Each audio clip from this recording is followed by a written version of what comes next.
नमस्ते बच्चों। प्रबंध प्रक्रिया हम लोग पढ़ रहे हैं और प्रबंध प्रक्रिया के 5 भाग हम लोग पढ़ चुके हैं।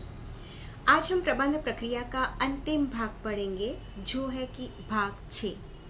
हमने प्रबंध प्रक्रिया के चरण पढ़े बच्चों और प्रबंध प्रक्रिया की परिभाषा पढ़ी।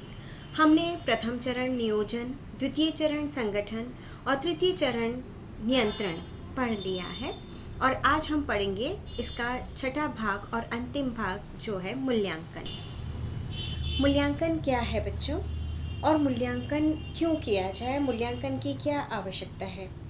ये बच्चों चौथा महत्वपूर्ण कदम है प्रबंध प्रक्रिया का और नियंत्रण की अपेक्षा अधिक परंतु योजना की अपेक्षा कम उपयोग में लाया जाता है। नियंत्रण की अपेक्षा तो अधिक उपयोग में लाया जाता है बच्चों, लेकिन ये योजना की अपेक्षा कम उपयोग में आता है। लक्ष्य प्राप्ति के लिए हम जो कार्य कर रहे हैं उसमें कितनी सफलता मिली है, कार्य हमने विधिवत किया है या नहीं, नियमों और सिद्धांतों का पालन किया है या नहीं, या दोषपूर्ण ढंग से कार्य संपन्न हुआ है या कार्य में कमियां रह गई है जिसके कारण कि अच्छे से संपन्न नहीं हो सका और इससे भी अच्छा कार्य हो सकता था। इन्हीं सारे प्रश्नों के बारे में विस्तृत जानकारी प्राप्त करने के लिए हम मूल्यांकन करते हैं। ओपेनहाइम के अनुसार जो परिभाषा है बच्चों की पूर्व में की गई क्रियाओं के परिणामों के परीक्षण से किसी व्यक्ति को अपने भविष्य के व्यवहार में अधिक प्रभावशाली निर्णय लेने में सहायता मिल सकती है। बच्चों बिल्कुल सही बात है कि पूर्व में हमने क्या कार्य किए, किस प्रकार के हमारे निर्णय, हमारी लक्ष्य प्राप्ति और हमारे कार्य रहे, उसके अनुसार हमें भविष्य में निर्णय लेने में बहुत मदद मिलती है और वो निर्णय प्रभावशाली और जिन उद्देश्यों के लिए वो निर्णय लिए जाते हैं कुछ हद तक हम उन उद्देश्यों को प्राप्त कर भी लेते हैं। ग्रॉस एवं क्रैंडल ने कहा है कि मूल्यांकन वह तकनीक है जो किसी व्यक्ति को अपने पास उपलब्ध साधनों के परिणाम से अधिक संतोष प्राप्त करने में सहायक होती है। जब बच्चों हम मूल्यांकन करते हैं ना तो हम देखते हैं कि उपलब्ध साधन से कम साधनों में किस प्रकार हमने अधिकतम संतोष प्राप्त किया है और ये जो अधिकतम संतोष होता है ये मूल्यांकन की टेक्निक से ही हमें प्राप्त हो सकता है। तो बच्चों हम ये कह सकते हैं कि कार्य योजना अनुसार संपन्न हुआ है अथवा नहीं, यानी कि जैसी हमने लक्ष्य को ध्यान में रखकर, उद्देश्य को ध्यान में रखकर हमने जैसी योजना बनाई थी वैसा ही हमारा कार्य हुआ है या नहीं हुआ है। इस कार्य को करने में क्या बाधाएं आई, यानी कि रुकावटें क्या क्या आई, उद्देश्यों की प्राप्ति हमें हुई या नहीं हुई या फिर किस सीमा तक हुई। जैसे कि हम एग्जाम्पल बराबर यही ले रहे हैं आपके प्रथम वर्ष का कि प्रथम वर्ष में आपने सोचा कि 80% प्राप्त हुए या नहीं, तो जब आप मूल्यांकन करेंगे रिजल्ट आने के बाद बच्चों तो आप ये देखेंगे कि हमने जो योजना बनाई थी हम वैसे ही चले या नहीं चले इन प्रतिशत को प्राप्त करने के लिए। क्या रुकावटें आई कि हम इन प्रतिशत को प्राप्त नहीं कर सके, किस हद तक उद्देश्यों की प्राप्ति हुई। बच्चों यहाँ पर एक बात है, फर्स्ट ईयर पास करना एक उद्देश्य है और अच्छे परसेंटेज से प्राप्त करना एक अलग उद्देश्य है। तो उद्देश्यों की प्राप्ति किस सीमा तक हुई। फर्स्ट ईयर तो आपने पास कर लिया, राइट, और 65% आपने बनाए। सपोज हम एक एग्जांपल ले रहे हैं कि आपने 65% बनाए हैं लेकिन आपने उद्देश्य 80 का सेट किया था, तो किस सीमा तक हुई हम 65% ही बना पाए। इन सब की जानकारी प्राप्त करना ताकि भविष्य में किए जाने वाले कार्यों में प्रभावशाली निर्णय ले सकें और बेहतर तरीके से कार्य को हम संपन्न करवा सकें, इसे हम कहते हैं मूल्यांकन। तो बच्चों हम ये कह सकते हैं कुल मिलाकर के पिछली सारी क्रियाओं के बारे में और पिछली योजना जो हमने बनाई थी उसके परिणाम के बारे में, योजना के नियमों सिद्धांतों के बारे में सब कुछ सोच लेना कहलाएगा मूल्यांकन कि हमें कितना कहाँ तक प्राप्त हुआ है। ये हमने जाना मूल्यांकन की परिभाषा के बारे में। अब हम बात करेंगे कि जब मूल्यांकन की क्रिया हम करते हैं तो हमें क्या क्या जानकारी इससे प्राप्त होती है। पहली जानकारी जो हमें प्राप्त होती है कि योजना को लक्ष्य के अनुरूप सफलता मिली या नहीं मिली। बच्चों, हमारी योजना की सफलता और असफलता इस बात पर निर्भर करती है कि हमें लक्ष्य की प्राप्ति हुई या नहीं हुई। ठीक है, तो योजना को लक्ष्य के अनुरूप सफलता मिली या नहीं मिली। जो लक्ष्य हमने सेट किया था 80% प्राप्त करने का, और सपोज आप 85% आ गए, तो इसका मतलब आपकी योजना तो बहुत अच्छी थी कि आपको अपने लक्ष्य के अनुरूप और लक्ष्य से कहीं अधिक सफलता मिली है। दूसरी जानकारी, समय पर कार्य संपन्न हुआ या नहीं हुआ। बच्चों, बहुत इंपॉर्टेंट है। जब जिस चीज़ की ज़रूरत हो तब वो कार्य हो जाना चाहिए। समय निकलने पर योजना में भी परिवर्तन करना पड़ता है, इसलिए समय पर कार्य संपन्न हुआ या नहीं हुआ। नहीं तो क्या कारण थे और क्या समस्या आई जिसके कारण हमारा कार्य समय पर संपन्न नहीं हो पाया। तीसरी जानकारी जो हमें प्राप्त होती है वो है उद्देश्यों की प्राप्ति कहाँ तक हुई, यानी कि किस हद तक हम अपने लक्ष्य और उद्देश्य को प्राप्त कर चुके हैं। जैसे कि 80% आपने सेट किया, 85 प्राप्त कर लिया तो अरे वाह, बहुत अच्छे से प्राप्त हुई है। और अगर 65 या 70 प्राप्त किया है तो कहीं ना कहीं कोई कमी रह गई है, तो कुछ हद तक उद्देश्यों की प्राप्ति कम हुई है। नेक्स्ट है बच्चों कि भविष्य में कार्य करने हेतु उन कठिनाइयों का निवारण करना जो पहले आ चुकी है। अब भविष्य में अगर हम कार्य करना चाहते हैं तो हमारे सामने जो भी कठिनाइयां पहले आ चुकी है पूर्व योजना और पूर्व लक्ष्य के दौरान, उन कठिनाइयों का अब हमें ये ध्यान रखना है कि हमारे आने वाले कार्यों में ये कठिनाइयां नहीं आए, हम पहले से ही इनका निवारण कर लें। अगर मूल्यांकन करते हैं तो कठिनाइयों के बारे में जानकारी प्राप्त हो जाती है और हमें आइडिया लग जाता है कि कौन सी कठिनाइयां आ सकती हैं जो कि अब नहीं आनी चाहिए, जो कि पहले आ चुकी है।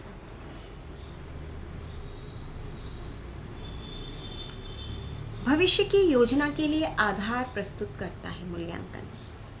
बच्चों, हमारी योजना कैसी रही, हमने सही ढंग से उसको फॉलो किया या नहीं किया, योजना में क्या क्या कठिनाइयाँ आई, लक्ष्य किस हद तक प्राप्त हुआ, ये सारी चीज़ें मूल्यांकन में सोची जाती है, वो हमेशा भविष्य की योजना के लिए एक आधार प्रस्तुत करती है और हमें बताती है कि भविष्य के लिए हमें किन किन बातों को किस किस प्रकार से कब कब ध्यान रखना चाहिए। नई तकनीक, विचार, विधियाँ और उपाय भी हमें मिल जाते हैं जबकि हम मूल्यांकन करते हैं, क्योंकि हम पाते हैं कि किस प्रकार की तकनीक अपनाई थी, किस विधि से, किस विचार से हम चले, क्या उपाय हमने किया और हमें क्या प्राप्त हुआ और कितना होना चाहिए था। अगर संतुष्टि तक प्राप्त हुआ है तो ओके है, लेकिन अगर संतुष्टि तक प्राप्त नहीं हुआ है तो कहीं ना कहीं तकनीकी विचार, विधियाँ या उपाय में कोई कमी रह गई है, तो नई चीज़ें हमें इससे प्राप्त हो जाती है। नेक्स्ट है बच्चों हमारा मूल्यांकन के उद्देश्य कि हम मूल्यांकन क्यों करते हैं। बच्चों, सबसे पहले तो ये देखने के लिए मूल्यांकन किया जाता है कि क्या प्राप्त हो चुका है। ठीक है। दूसरी बात, अगली योजना के लिए आधार रूप में प्रयोग लाना ज़रूरी होता है, इसलिए हमें मूल्यांकन करना ज़रूरी है ताकि हमें पता चले कि पिछली योजना कैसी थी और उसमें क्या क्या सुधार करके हमें अगली योजना के लिए आधार तैयार करना है। संपूर्ण योजना को संशोधित करने के लिए मूल्यांकन ज़रूरी है, आधार प्रस्तुत करने के लिए ज़रूरी है और नई अंतर्दृष्टि, जैसे कि अभी हमने बात की थी, नई तकनीकों, नई ज्ञान, नई विधियों, नए तरीकों के बारे में जानने के लिए और किसी भी कार्य को, क्रियाओं को, साधनों को नए रूप से देखने के लिए मूल्यांकन करना आवश्यक हो जाता है। बच्चों, गृह प्रबंध में जो मूल्यांकन है ये बहुत ही महत्वपूर्ण है और ये व्यक्ति को प्रेरित करता है कि व्यक्ति नई दिशा में सोचे। ताकि स्थितियों पर नए सिरे से दृष्टिपात किया जा सके। जब नए सिरे से उसमें देखा जाता है, जैसे कि अब आप सेकेंड ईयर में आ गए, ठीक है, लेकिन फर्स्ट ईयर के रिजल्ट से, फर्स्ट ईयर की योजना से, फर्स्ट ईयर के क्रियाकलापों से आपको ये पता चल जाएगा हम कहाँ सही थे, हम कहाँ गलत थे। और ये आपको सेकेंड ईयर में और भी अधिक प्रतिशत लाने के लिए और अच्छे नंबर लाने के लिए आधार प्रस्तुत करके देगा मूल्यांकन, कि आप इस प्रकार से इस कार्य को करें तो इसमें आपको बहुत अधिक सफलता मिलेगी। मूल्यांकन का कार्य पिछली जो योजनाएं हो चुकी है उनकी क्रियान्विति, यानी कि उसको कार्य रूप में परिणित कर दिया, उसके बाद हमें लक्ष्य भी प्राप्त हो जाते हैं। के बाद कार्यों के परिणामों के अध्ययन से प्राप्त परिणाम जो होते हैं उनसे भविष्य की योजनाओं में पिछली त्रुटियों को ध्यान रखना है, जो पिछली गलतियां हो गई है उनको ध्यान रखना होता है मूल्यांकन का मुख्य उद्देश्य। अब हम आते हैं बच्चों मूल्यांकन के प्रकार पर। मूल्यांकन दो प्रकार के होते हैं बच्चों मुख्य रूप से, एक होता है सापेक्ष मूल्यांकन, एक होता है निरपेक्ष मूल्यांकन। सापेक्ष मूल्यांकन, इस प्रकार के मूल्यांकन में योजना की समाप्ति पर लक्ष्यों की प्राप्ति किस अंश तक हुई है इसका तुलनात्मक विवेचना की जाती है। ये बच्चों सामयिक होती है, समय पर आधारित और साधारण होती है, और हम इसकी तुलना निम्न आधार पर करते हैं। पूर्व योजना से प्राप्त लक्ष्य के आधार पर, वर्तमान योजना के लिए निश्चित किए गए लक्ष्य पर, परिवार द्वारा प्राप्त लक्ष्य पर और व्यक्ति की कार्यक्षमता पर। जैसे अगर कोई अपने पूरे दिन का कार्य बिना थके परेशान हुए संपन्न कर ले तो उसके लक्ष्य की प्राप्ति संतोषजनक है और ये उसका सापेक्ष मूल्यांकन है, क्योंकि प्रबंध उत्तम है। तो बच्चों लक्ष्य जितने अधिक स्पष्ट होंगे, निश्चित होंगे, मूल्यांकन करना उतना ही आसान होगा। तो लक्ष्यों के आधार पर इस प्रकार के मूल्यांकन को देखा जाता है कि किस हद तक लक्ष्यों की प्राप्ति हुई है। दूसरा आता है निरपेक्ष मूल्यांकन। इस प्रकार के मूल्यांकन में तुलना करने की जरूरत ही नहीं होती बच्चों। योजना कहाँ तक सफल हो पाई है, इसके लिए व्यवहारिक तौर पर मूल्यांकन का महत्व अत्यल्प होता है, क्योंकि जब भी आयोजनकर्ता किसी कार्य की अच्छाई या बुराई का विश्लेषण करता है तो उसके मस्तिष्क में उस कार्य का परिणाम या चित्र अवश्य होता है, और उसका निश्चित परिणाम हो तो वह समझता है कि प्रगति मंद है, या कम है तो प्रगति मंद है, सही परिणाम है तो प्रगति सही है। तो निरपेक्ष मूल्यांकन जो होता है ये सिर्फ योजना की सफलता और असफलता को देखता है। तो बच्चों मूल्यांकन दो प्रकार के होते हैं, सापेक्ष और निरपेक्ष। एक बार फिर से हम सापेक्ष और निरपेक्ष पर नजर डालेंगे। सापेक्ष मूल्यांकन वो है जिसमें कि तुलनात्मक विवेचना होती है कि क्या हमने योजना बनाई थी और क्या हमने प्राप्त किया। तुलनात्मक विवेचना, लक्ष्यों की प्राप्ति किस अंश तक हुई ये देखा जाता है। ये सामयिक और साधारण होती है, यानी कि समय पर आधारित होती है, साधारण होती है। और जो हम तुलनात्मक विवेचना करते हैं ना बच्चों, वो निम्न आधारों पर करते हैं। पूर्व योजना से प्राप्त लक्ष्य, वर्तमान योजना के लिए निश्चित किए गए लक्ष्य, परिवार द्वारा प्राप्त लक्ष्य और व्यक्ति की कार्यक्षमता। और जो निरपेक्ष मूल्यांकन होता है बच्चों, उसमें कार्य की अच्छाई या बुराई का विश्लेषण किया जाता है। कार्य अच्छा रहा या नहीं रहा, लक्ष्य प्राप्ति हुई या नहीं हुई, बस। कार्य पूर्णतया संपन्न अर्थात लक्ष्य प्राप्ति के बाद ही हम निरपेक्ष मूल्यांकन करते हैं। कारणों पर विचार करके हम नवीन सोच विचार या तकनीक का उपयोग करके अगली योजना का प्रारंभ कर सकते हैं। तो बच्चों ये जाना हमने सापेक्ष और निरपेक्ष मूल्यांकन के बारे में। अब हम बात करते हैं कि नियोजन, नियंत्रण और मूल्यांकन में पारस्परिक संबंध। बच्चों तीनों ही एक दूसरे से बहुत गहराई से संबंधित होते हैं। और हम ये कहें कि अंतर संबंधित होते हैं।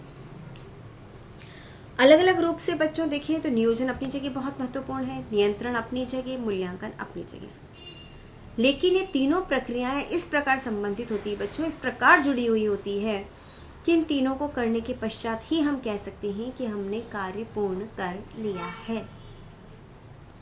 कल्पना, दूरदर्शिता, अनुभव, ज्ञान से आयोजन और फिर उसका मुख्य उद्देश्य लक्ष्य की सफलता प्राप्ति करना होता है।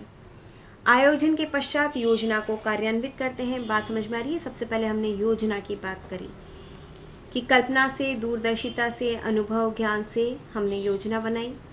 योजना का आधार लक्ष्य थे हमारे, और योजना के पश्चात हमने क्या किया? योजना को कार्यान्वित किया। जब हम योजना को कार्य रूप में परिणित करते हैं तब हम क्या करते हैं बच्चों? कार्य रूप में परिणित करना, जांच करना और समायोजन करना। यानी कि नियोजन की सफलता नियंत्रण पर निर्भर करती है।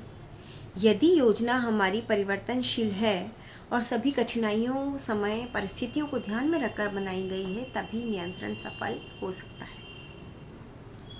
बच्चों, कई बार ऐसा होता है कि आयोजनकर्ता और कार्य करने वाला एक नहीं होता, तब योजना अगर अच्छी होती है तभी नियंत्रण का आधार बनती है, क्योंकि योजना बनाई किसी और ने, कार्य कर रहा है और कोई, तो ये परेशानी आ जाती है। मूल्यांकन भविष्य की योजना तैयार करता है और भविष्य के लिए लाभकारी सिद्ध होता है। तो बच्चों, नियोजन, नियंत्रण और मूल्यांकन आपस में अंतर संबंधित हैं, एक दूसरे पर निर्भर हैं। हम इन्हें स्पष्ट रूप से पृथक नहीं कर सकते और एक के बिना दूसरे का महत्व शून्य हो जाता है। तो हम ये कह सकते हैं कि तीनों का अपना अपना अलग अलग महत्व है, लेकिन तीनों ही बहुत अधिक महत्वपूर्ण हैं और अंतर संबंधित हैं और एक दूसरे पर निर्भर करते हैं। तो बच्चों, हमने प्रबंध प्रक्रिया समाप्त कर ली है। प्रबंध प्रक्रिया के हमने 4 चरण पढ़े: नियोजन, संगठन, नियंत्रण और मूल्यांकन। आप सभी को समझ में आ गया होगा बच्चों। Thank you.